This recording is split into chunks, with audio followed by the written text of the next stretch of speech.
हो नि भएछ अनि तपाईँको ठिकको आर्मीको हेलिकप्टर निस्क्यो नि त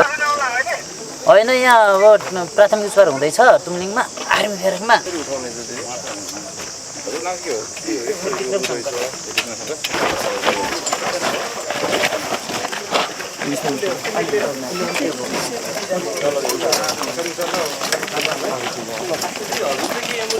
सिमरिकसँग कोअर्डिनेसन गरेर हुन्छ कि अथवा आर्मीको हेलिकप्टर पनि छ अब चाहिँ यतै एरियामा छ